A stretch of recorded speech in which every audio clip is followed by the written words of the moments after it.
La trágica muerte del expresidente peruano quien se disparó en la sien, fue el último y desesperado acto de un político habituado a las maniobras dramáticas.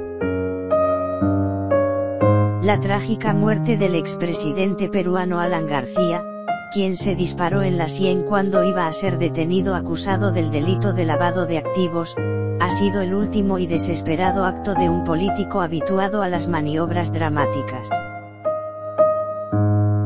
Acusaciones, huidas, asilos políticos, exilios, juicios, escándalos y persecuciones jalonaron su peripecia política desde que asumió el poder por vez primera en 1985, en una serie de acciones que este miércoles llegaron a su punto final. Joven y audaz, García asumió la presidencia de Perú en 1985 cuando solo tenía 36 años y se embarcó en un programa económico de izquierda. Bajo el apelativo de Caballo Loco, García impulsó un proyecto que incluía la negativa a pagar la deuda externa y el intento de nacionalización de la banca. Mientras el grupo terrorista Sendero Luminoso avanzaba con brutalidad en sus ataques contra el Estado peruano, la inflación en el país llegaba al 7000%. Su popularidad se desplomó y al dejar el cargo en 1990 a su sucesor, Alberto Fujimori, cuya candidatura apoyó en detrimento de la del escritor Mario Vargas Llosa, y dejó un país en quiebra y en plena guerra con el terrorismo. El 28 de julio de ese año, García entregó su banda presidencial y se marchó sin siquiera escuchar el primer discurso oficial de Fujimori. Tras su primer periodo presidencial, 1985 a 1990, García afrontó de forma inmediata investigaciones por presunto enriquecimiento ilícito.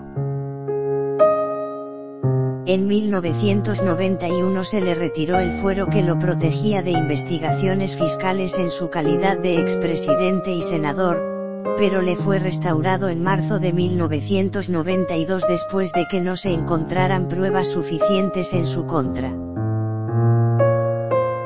En abril de ese año, Fujimori, 1990 a 2000, protagonizó un autogolpe de Estado e inmediatamente varios hombres armados acudieron a la casa de García con la presunta intención de detenerlo.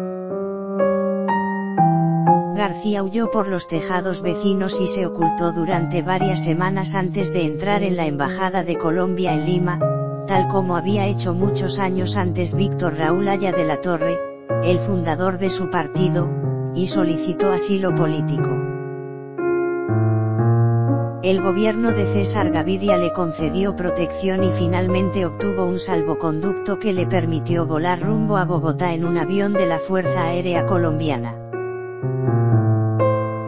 En Colombia, García se defendió de varios intentos de extradición iniciados por la justicia peruana, controlada y dirigida por Fujimori, lo que habilitó que el gobierno de Bogotá se negara a enviar al político a su país natal. Vladimiro Montesinos, el operador en la sombra del poder de Fujimori, espió y acosó a García, quien finalmente se marchó a Francia para huir de la persecución, donde también fue cuestionado por el capital que usó para fundar una empresa de transportes y vivir en un lujoso departamento en París. Al caer el fujimorismo en 2001, la Corte Suprema peruana declaró prescritos los delitos por los que era perseguido y pudo regresar al país sin problemas y sin nunca haber respondido por las acusaciones, que incluyeron una interminable investigación por la masacre, en 1986, de cientos de presos acusados de terrorismo en la isla penal de El Frontón, ubicada frente al puerto limeño del Callao. En 2001 se volvió a postular a la presidencia y fue derrotado por Alejandro Toledo, de cuya gestión fue opositor, y tras un cambio de línea hacia una opción de derecha populista. volvió a ganar la presidencia tras derrotar al ex militar nacionalista Ollanta Humala en 2006.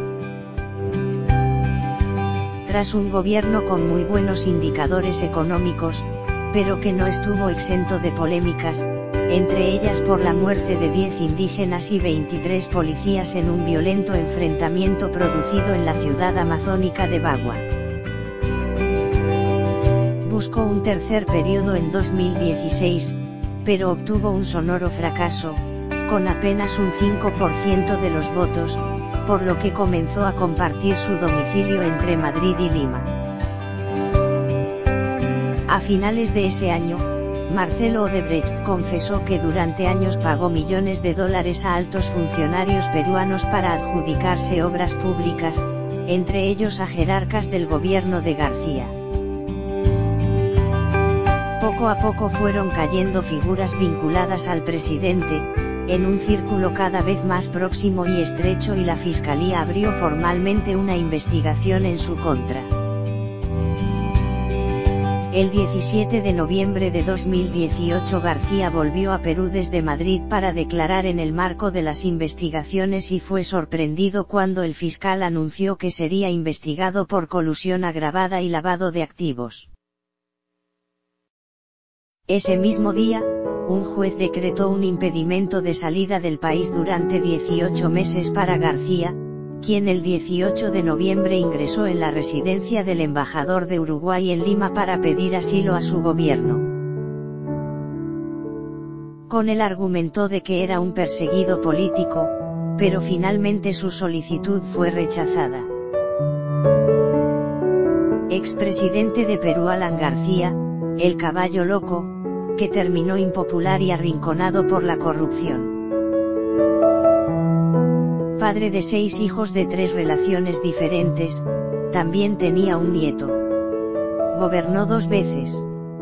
Asumió en 1985 con apenas 35 años.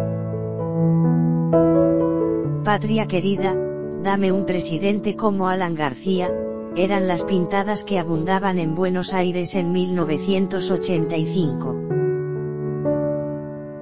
Alan García acababa de asumir en Perú y era para el peronismo el faro del progresismo en América Latina.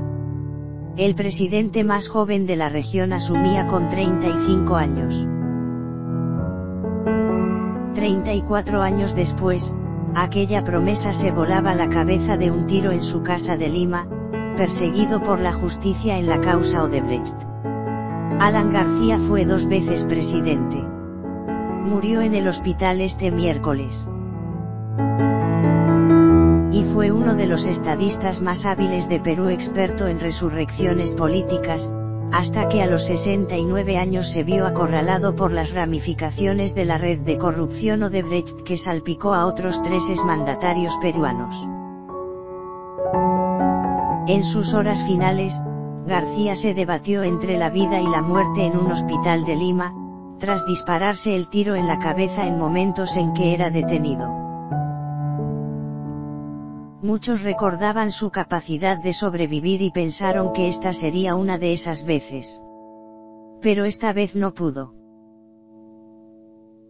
Solo Dios y los imbéciles no cambian el cerco de la investigación. Odebrecht comenzó a estrecharse de manera apremiante sobre la figura de García a fines del 2018. Cuando fracasó en su intento de conseguir asilo en Uruguay para eludir la investigación de la Fiscalía por supuesta corrupción. En noviembre había ingresado a la embajada uruguaya en Lima, donde solicitó asilo alegando persecución política, pero Montevideo rechazó su pedido y al cabo de 16 días tuvo que marcharse a su casa. Fue la primera vez en una prolífica carrera política de 4 décadas que el líder socialdemócrata peruano, muy impopular al final en su país, enfrentaba aprietos judiciales. Padre de 6 hijos de 3 relaciones diferentes, también tenía un nieto. Nacido en Lima el 23 de mayo de 1949, su vida familiar fue igualmente azarosa. Estaba residiendo hasta el año pasado entre Lima y Madrid, donde vivía su actual pareja con su hijo menor. A pesar de la impopularidad que arrastró luego del desastre económico de su primer gobierno, 1985 a 1990, ganó la presidencia nuevamente en 2006 al frente del APRA, el partido más antiguo y sólido de Perú. En 2006 su reelección se pudo explicar porque tuvo como rival en segunda vuelta al militar nacionalista Ollanta Humala, identificado con el entonces gobernante venezolano Hugo Chávez. García fue el mal menor, dijo entonces el premio Nobel peruano Mario Vargas Llosa. Los analistas consideraron que su resurrección política se debió, además, a sus extraordinarias cualidades como candidato, que le permitieron contrarrestar los fantasmas de su primer gobierno y mostrarse como alguien más reposado y sin esos arranques impulsivos que llevaron a que alguna vez lo llamaran caballo loco. Solo Dios y los imbéciles no cambian, señaló García para reforzar su mea culpa y su metamorfosis al dejar de ser promotor de la intervención estatal en la economía y abrazar el libre mercado. Su primera gestión había dejado una nación en una profunda crisis económica y moral. Su política económica estuvo marcada por un severo control del tipo de cambio, la estatización de la banca y una inflación anual de más de 7.600% en 1990. Por otro lado, la violencia terrorista del grupo maoísta Sendero Luminoso alcanzó sus picos durante su primer gobierno, que fue acusado tanto de ineficiencia como de excesos en la lucha antisubversiva. Pero estas acusaciones, al igual que los cargos de corrupción que quiso endilgarle el gobierno de Alberto Fujimori, 1990 a 2000, quedaron en nada. Incluso con la formación de escuadrones de la muerte. Perseguido tras el autogolpe de Fujimori en 1992, García pidió asilo en Colombia y luego en Francia, regresando a Perú en 2001 cuando todas las acusaciones en su contra habían prescrito. En su segunda presidencia, de 2006 a 2011, se adaptó a la vigente economía neoliberal de la que había renegado en su primer gobierno y logró borrar los malos recuerdos que dejó. No obstante, la sombra de la corrupción lo siguió persiguiendo, al igual que entonces. Las encuestas venían mostrando en los últimos meses que Alan García era el político más impopular de Perú, con un rechazo de 80%.